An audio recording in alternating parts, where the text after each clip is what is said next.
Thank you for joining us for our Word of the Day. This morning, as we're continuing through the Bible, we're going to begin looking in the New Testament at the book of Matthew, specifically Matthew chapter 5. Now, Matthew chapter 5 begins what is known as the Sermon on the Mount. It is Jesus' first public message to the world after his baptism, after his miracles, after gathering his disciples. And so it's the first time that he is sitting down and teaching the truths of God. And there's a lot of wonderful, incredible truth in the Beatitudes, specifically in chapter 5, but also throughout the whole Sermon on the Mount. But we're going to look specifically at what Jesus says beginning in verse number 43. It says, "And you have heard that it has been said, you shall love your neighbor and hate your enemy. But I say unto you, love your enemies. Bless them that curse you, do good to them that hate you, and pray for them which despitefully use you and persecute you, that you may be the children of your Father which is in heaven. For he maketh the sun to rise on the evil and on the good, and sendeth rain on the just and on the unjust. For if you love them which love you, what reward do you have? Do not even the publicans do the same? And if you salute your brothers only, what do you do more than others? Do not even the publicans do so? Be therefore perfect, even as your Father which is in heaven is perfect." This is just a teaching that goes, completely counterintuitive to what we believe and what we know in society. And all of Jesus' teachings are like that. They're completely different than what we typically normally do, because what we typically normally do is what the flesh does.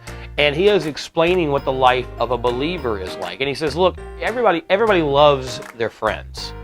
Everybody loves their families. Someone treats you well, someone is kind to you, someone is good to you or blesses you. Of course you like them. Of course you're nice to them. People who, maybe not are good friends, or maybe are not family, but they're acquaintances, or, someone you don't really know. Yeah, people are polite to them. Everybody, it's good to be polite, and most people are polite. The true mark of Christianity is loving your enemies, loving those people that have hurt you, loving those people that despise you, loving those people that you consider your enemy. And we all have people in our life. Maybe it's someone who is close to you in your life, a friend, or not a friend, but a coworker, or a neighbor, or maybe even a family member, or someone who has hurt you, that you don't like them. When you think about them, you get angry. You don't want good things to happen to them. You hear something bad happens, and maybe not outwardly, but inwardly, you're kind of glad about that and rejoice about that.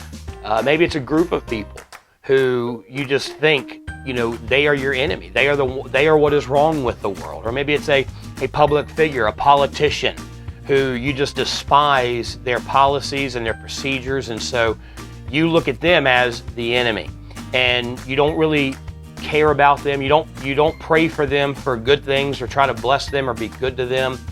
And Jesus says that's easy. Everybody does that.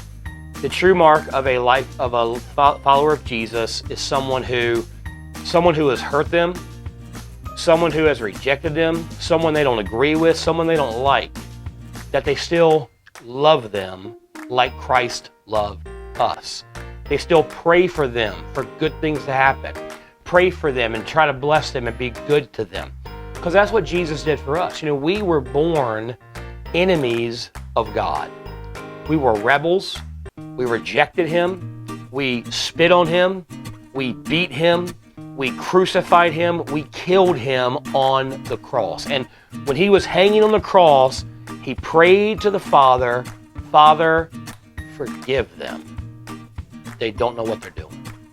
He died for his enemies because he loved his enemies. So that person that you don't like, pray for them.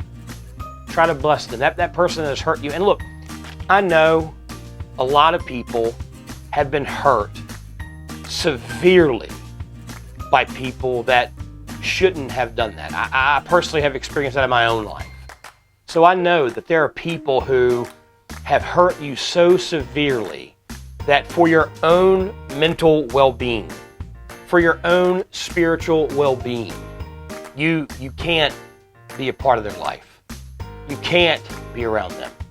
You can't try to bless them because they've hurt you and they've refused to acknowledge it or refused to seek forgiveness for it, or they've never been punished for it. And so you're holding on to those feelings that you can't forgive them. Well, first of all, no matter what's happened to you, you have done more to Jesus and He's forgiven you. And we are to forgive people. But forgiving people and loving people doesn't mean letting them in your life. There are some people that you should not have in your life, but you should still love them like Christ. You can love them from a distance, but here's what Jesus is saying. Don't rejoice when they're hurt. Don't hope that bad things happen to them. Don't get angry when you hear about good things happening. Don't let them control your life. Pray for God to redeem them. Pray for God to save them. Pray for God to break their heart and help them realize they're wrong and try to restore things. But love your enemies. It's hard to do, and we cannot do it in our own strength, in our own power. We have to have the power of Jesus Christ. We have to allow the Holy Spirit to work through us to live out this command to love your enemies. Thanks so much for joining us for Word of the Day. Be sure to be back here tomorrow as we're continuing through the Bible, continuing through the book of Matthew. Have a blessed day.